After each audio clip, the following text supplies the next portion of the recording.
पिछले कई दिनों से सोनीपत में कुल्हाड़ी और पिस्तौल के बल पर पेट्रोल पंप पर लूट की वारदात को अंजाम देने वाले 3 आरोपियों को पुलिस ने गिरफ्तार करने में सफलता हासिल की है। पुलिस पूछताछ में खुलासा हुआ है कि उन्होंने एक लूट की वारदात दिल्ली के नरेला में भी दी है। कुल 7 वारदातों का खुलासा फिलहाल किया गया है, जिन्हें अदालत में पेश कर पुलिस रिमांड पर लिया जाएगा। सोनीपत पुलिस के हत्थे चढ़े यह 3 मोस्ट वांटेड इनामी बदमाश जो नेशनल हाईवे 44 के आसपास मौजूद पेट्रोल पंपों पर कुल्हाड़ी और पिस्तौल के बल पर लूट की वारदातों को अंजाम देकर मौके से फरार हो जाया करते थे। लूट की वारदातों को अंजाम तब दिया जाता था जब उस दौरान यह आरोपी पेट्रोल पंप पर लगे सीसीटीवी कैमरे में कैद हो जाया करते थे। तीनों गिरफ्तार आरोपी सचिन उर्फ बाबा, विकास, प्रदीप उर्फ छोटा जो कि सोनीपत जिले के गांव नांगल कला के ही रहने वाले हैं। पुलिस ने खुलासा किया कि इन्होंने एक वारदात तो दिल्ली के नरेला में भी अंजाम दी थी और अब तक कुल 7 वारदातों का खुलासा प्रथम पूछताछ में हुआ है, जिनको अदालत में पेश कर पुलिस रिमांड पर लिया जाएगा।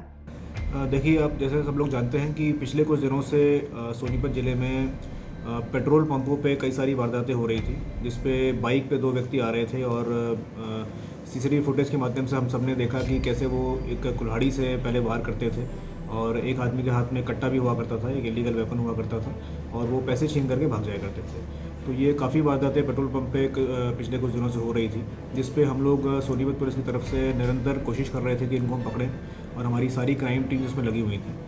अभी हमारी CIA 1 और CIA 2 की जॉइंट प्रयासों से हमने इस गैंग को पकड़ने में सफलता हासिल करी है। उसके बारे में डिटेल में आपको बताना चाहूँगा। इसमें टोटल 3 लोग थे, जिसमें से 2 लोग तो ऐसे थे जो बाइक पे बैठ करके वारदात करने आते थे, जिनका नाम है सचिन और बाबा, जो कि गांव नांगल कला का रहने वाला है, सोनीपत ज़िले का ही। दूसरा व्यक्ति जो बाइक में बैठता था वो है विकास, ये भी गांव नांगल कला का ही है। और तीसरा व्यक्ति जो कभी सामने वारदात करने नहीं आता था, लेकिन ये तीनों एक ही गैंग के पार्ट थे और आपस में जो गैंग का जो पैसा है, जो लूट का पैसा है, स्नैचिंग का पैसा जो ये लेते थे, वो आपस में तीनों बांटते थे। तीसरा व्यक्ति जो है वो है प्रदीप उर्फ छोटा, ये भी नांगल कला का है। तो नांगल कला के तीनों ये व्यक्ति हैं, तीनों आपस में दोस्त थे और इन्होंने इन सारी वारदातों को अंजाम दिया है।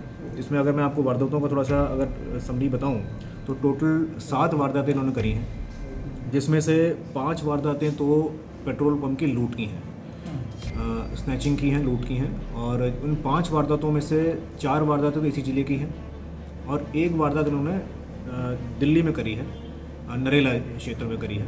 तो 5 वारदातें तो इनकी पेट्रोल पंप लूट की हो गई। एक इन्होंने गैस डिलीवरी एजेंसी के जो डिलीवरी बॉय है उसके साथ स्नैचिंग करी थी इसी ज़िले में, वो भी अभी पिछले महीने की बात है।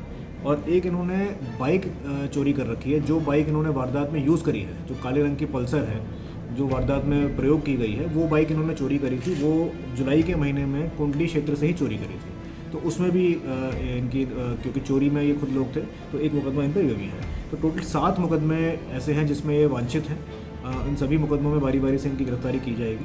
पुलिस ने खुलासा किया कि जमीन से गहन पूछताछ की गई तो पता चला कि यह नशा खरीदने के लिए वारदातों को अंजाम देते थे और उन्होंने एक गाड़ी पर भी कुछ पैसा खर्च किया है। जल्द ही सभी पैसे की रिकवरी कर अदालत के माध्यम से लूट के शिकार हुए लोगों को वापस किया जाएगा। पुलिस ने बताया कि इनमें से एक गिरफ्तार आरोपी विकास, जो कि मैकेनिकल इंजीनियर है और बीटेक की हुई है, जो सोनीपत में सर्विस भी करता था और 50,000 से भी अधिक सैलरी लेता था, लेकिन कोरोना काल के दौरान उसकी सर्विस चली गई तो वह गलत संगत में चला गया और नशा भी करना शुरू कर दिया। अगर इनका हम प्रीवियस आपराधिक रिकॉर्ड की बात करें तो इसमें सिर्फ जो एक सचिन और बाबा, जो एक व्यक्ति आता था जिसके हाथ में कुल्हाड़ी हुआ करती थी, उसका एक प्रीवियस मुकदमा हमें मिला है जो कि आर्म्स एक्ट का है। ये खरखौदा थाने में दर्ज हुआ था, 2020 का मुकदमा है। इसमें इससे एक नाजायज़ वेपन मिला था। कुछ दिन ये जेल में इस मुकदमे में रहा था, उसके बाद ये बाहर आ गया था।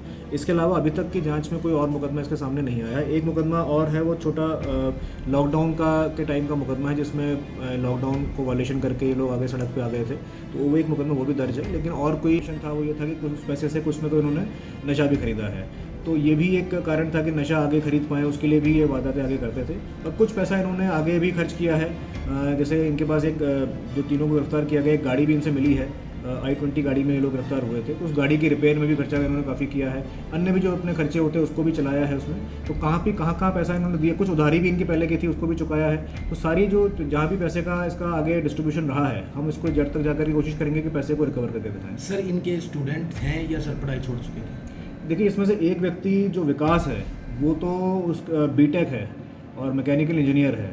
पूछताछ में उसने बताया कि वो एक यहाँ पर सोनीपत में नौकरी भी करता था और काफ़ी अच्छी नौकरी थी, तनख्वाह भी उसको अच्छी, करीब 50,000 के आसपास तनख्वाह उसको मिलती थी। लेकिन बताया उसने कि लॉकडाउन के समय नौकरी उसकी चली गई थी, उसके बाद से वो गलत संगत में पड़ गया, ड्रग्स भी लेनी शुरू कर दी, तो उसके बाद उसने वारदात को अंजाम दिया है। तो उसमें एक व्यक्ति तो बीटेक है, बाकी दोनों ज़्यादा पढ़े लिखे नहीं हैं, तो ये इनका बैकग्राउंड है।